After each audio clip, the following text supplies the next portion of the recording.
Assalamualaikum warahmatullahi wabarakatuh. Halo teman-teman, jumpa lagi dengan aku Sugianti. Di video kali ini aku mau ngebahas tentang tutorial TikTok Shop. Kali ini aku mau kasih tahu kalian apa sih kira-kira penyebab afiliator nggak mau menjual produk seller. Nah teman-teman, kali ini topiknya itu sangat bermanfaat, jadi jangan sampai di skip apalagi terlewatkan. Nah teman-teman, di sini aku udah ke TikTok Shop Seller Center di web ya. Di sini aku udah ke TikTok Shop Affiliate. Nah di sini aku mau ngebahas kenapa sih afiliator nggak mau menjual produk seller. Padahal dulu sempet loh produk aku dipromosiin banyak sama dia gitu misalnya. Teman-teman, saran aku kalian jangan sampai lakukan hal ini karena itu sepengalaman aku dan aku pernah ngalaminnya ya. Di sini aku lanjut aja ke program toko ya. Aku akan kasih tahu kalian penyebabnya apa. Teman-teman, di sini aku udah masuk ke 3 program. Ada program toko, terbuka, dan juga bertarget. Penyebab utamanya, misalnya awal-awal kamu tuh gembar-gembor kayak misalnya mau kasih komisi untuk afiliator 10% sampai 20%. Itu misalnya ya. Nah, misalnya afiliator kamu itu ada 10 orang ya teman-teman. Terus ke 10 orangnya itu dia membuat konten dong dengan menautkan keranjang kuning yang mana tautan linknya itu produk kamu gitu ya kan. Terus FYP dong. Biasanya kan kalau misalnya FYP itu otomatis penjualan naik dong. Seller mendapatkan omset yang lumayan pastinya.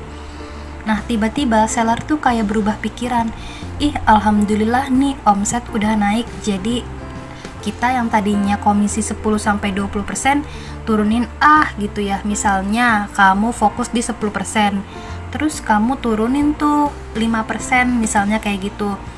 Nah misalnya dari harga 100 kamu kasih komisi ke afiliator kalian itu 5%.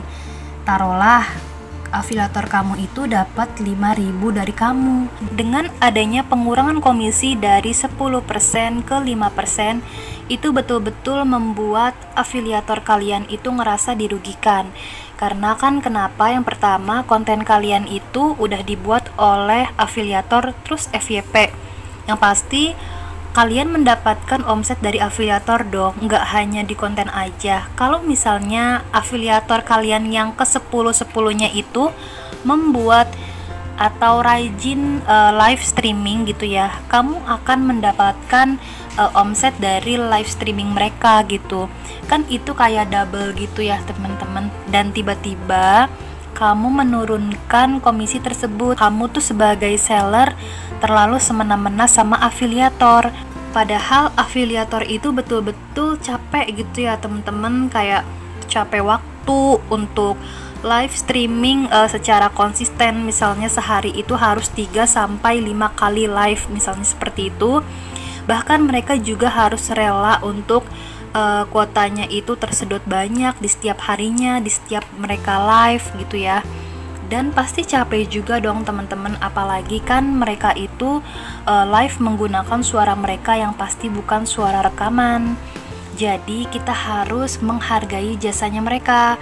Jadi sekali-kalinya aku ngerasain hal itu hingga akhirnya afiliator aku nggak mau mempromosikan produk-produk aku lagi gitu ya. Jadi tuh dari 5% aku turunin jadi 3% teman-teman. Mereka tuh ngambek.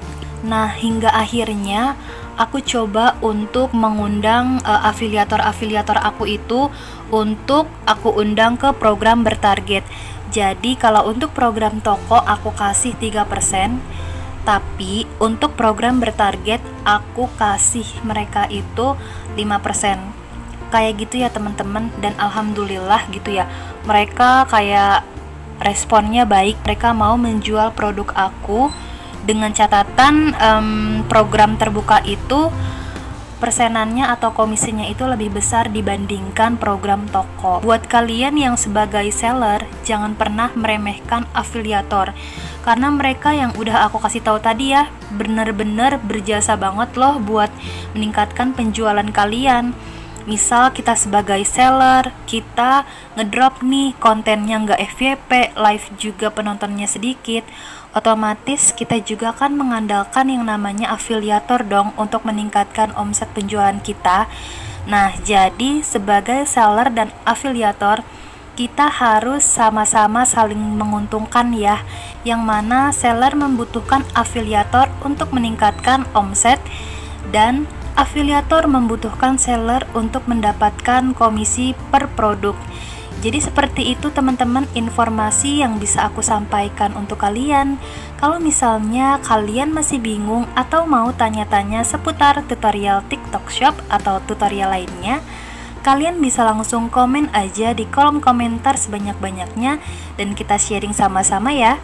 Oke, see you next video. Bye-bye.